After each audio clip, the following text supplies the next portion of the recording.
As much as I hate to say it, this NBA offseason has been disappointing. Sham said it would be the craziest offseason of all time. And besides the Kevin Durant trade, we haven't got any real major player movement. Teams have made marginal moves like the Hawks. I'll give them their credit. The Rockets, even besides the KD trade, have done a great job.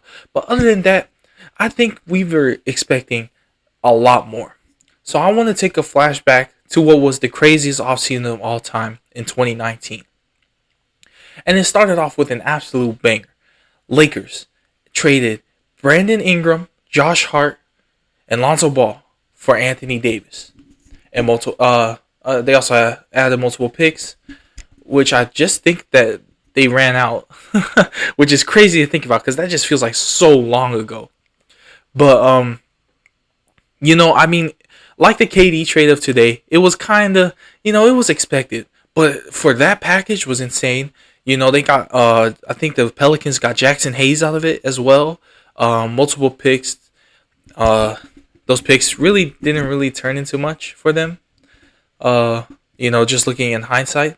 And for the Lakers, they got a championship out of it. Some people might question the validity of the bubble championship, but they did get a championship out of it. And then, their neighbors in the Clippers, they did some crazy stuff too. Signing Kawhi Leonard, who just had an all-time playoff run. Stealing him from the Lakers, because everyone thought he was going to go to the Lakers. They would have their big three. He ended up going to the Clippers, getting more money than he would have with the Lakers. And he also got a teammate in Paul George, who was traded for Shai Gilgeous-Alexander and a boatload of picks. Now, looking back, that trade was a massive L.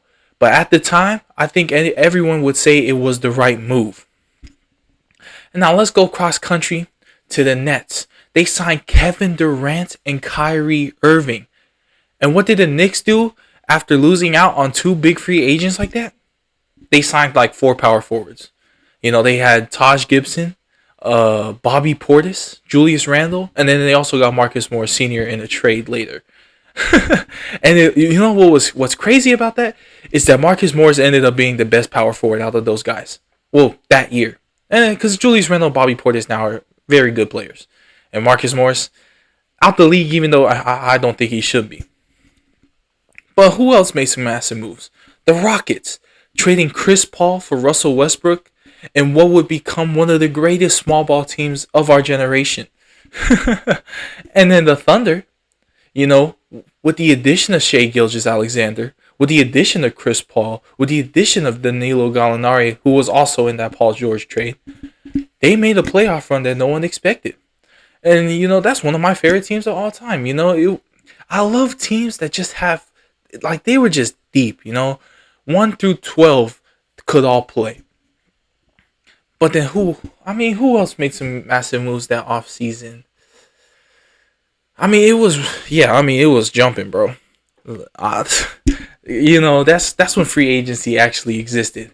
With this new CBA and with teams just getting smarter, I don't think we'll get that anymore. Guys, I'd rather trade my superstar player and get a boatload of picks than losing for nothing. The Raptors lost Kawhi Leonard for nothing.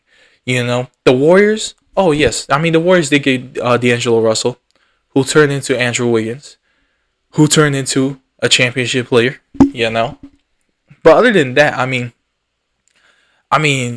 who else made some moves? Oh, Jimmy Butler to the Heat. Another crazy move for Josh Richardson. And that's the best moves that year. They were like sign-in trades-ish or just full-on trades, And that's why teams just don't want to just sign somebody. It's always a sign-in trade or we'll trade you with 1 or 2 years left on your deal because there's just more value in that.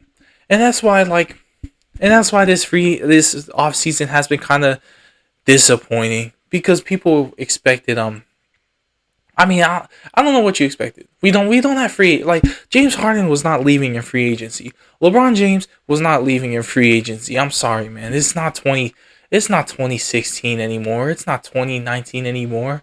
These teams are smarter. These teams are better at running your organizations, barring Nico Harrison.